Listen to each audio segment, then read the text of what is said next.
বয়কটের খেলা চলছে ক্রীড়া জগতে। বাংলাদেশ ভারতে গিয়ে টি-20 খেলবে না, অন্যদিকে জার্মানি ফুটবল বিশ্বকাপ খেলতে যাবে না মার্কিন মুলুকে।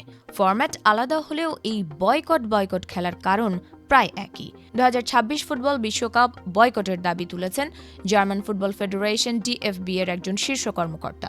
যুক্তরাষ্ট্রের প্রেসিডেন্ট ডোনাল্ড ট্রাম্পের সাম্প্রতিক রাজনৈতিক অবস্থান ও আন্তর্জাতিক কর্মকাণ্ডের প্রেক্ষাপটে এই বয়কটের বিষয়টি এখন গুরুত্বের সঙ্গে বিবেচনা করা উচিত বলে মনে করছেন তিনি।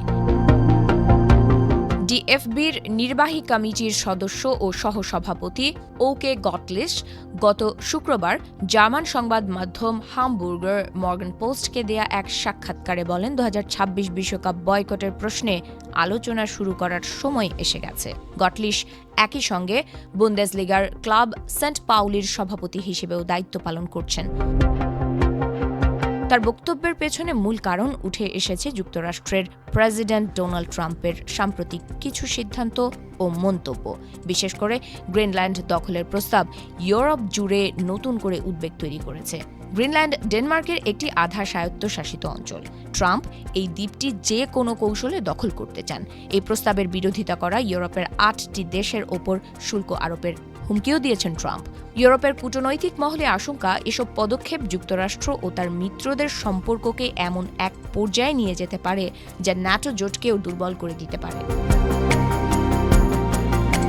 গটলিশ মনে করেন, খেলাধুলাকে রাজনীতির বাইরে রাখার যুক্তি এখানে আর টেকে না। তিনি বলেন, 80-র দশকে অলিম্পিক গেমস বয়কটের পেছনে যে রাজনৈতিক ও নৈতিক যুক্তি ছিল, বর্তমান পরিস্থিতিতে তার চেয়েও বড় হুমকি দেখা যাচ্ছে। তার ভাষায়, তখন যদি বয়কট যৌক্তিক হয়ে থাকে, এখন এই প্রশ্ন তোলা আরও বেশি জরুরি। 2026 বিশ্বকাপ শুরু হবে 11 জুন। আয়োজক দেশ হিসেবে রয়েছে যুক্তরাষ্ট্র, কানাডা ও মেক্সিকো। তবে আয়োজন শুরুর আগেই নানা বিতর্কে জড়িয়েছে টুর্নামেন্টটি।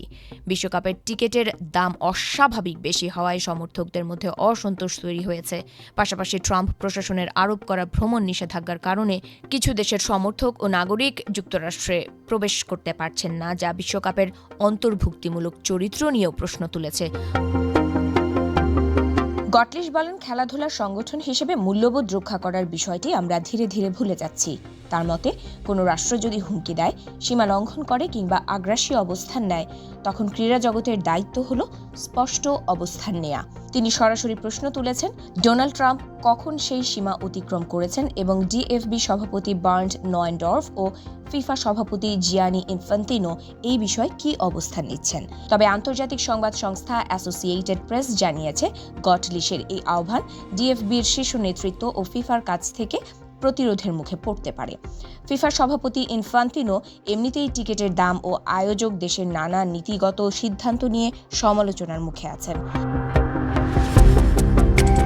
কাতার বিশ্বকাপের প্রসঙ্গ টেনে গটলিশ আরও বলেন, 2022 সালে কাতারের মানবাধিকার পরিস্থিতি নিয়ে জার্মানি প্রকাশ্যে অবস্থান নিয়েছিল।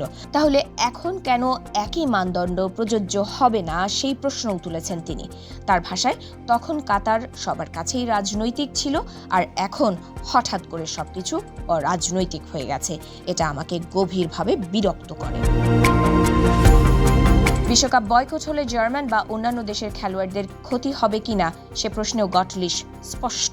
তিনি মনে করেন, একজন পেশাদার ফুটবলারের ক্যারিয়ার কোনোভাবেই সেই অসংখ্য মানুষের জীবনের চেয়ে বেশি গুরুত্বপূর্ণ নয়, যারা বিশ্বকাপ আয়োজনের সিদ্ধান্তের কারণে প্রত্যক্ষ বা পরোক্ষভাবে ক্ষতিগ্রস্ত হচ্ছেন কিংবা হুমকির মুখে পড়ছেন। 2026 বিশ্বকাপ সামনে রেখে এই বিতর্ক এখন ইউরোপীয় ফুটবল রাজনীতির কেন্দ্রে। বয়কট আদৌ বাস্তবায়ন হবে কিনা তা এখনও অনিশ্চিত। তবে গটলিশের বক্তব্য স্পষ্ট করে দিয়েছে, বিশ্বকাপকে ঘিরে রাজনৈতিক ও নৈতিক প্রশ্ন এড়িয়ে যাওয়ার সুযোগ আর নেই।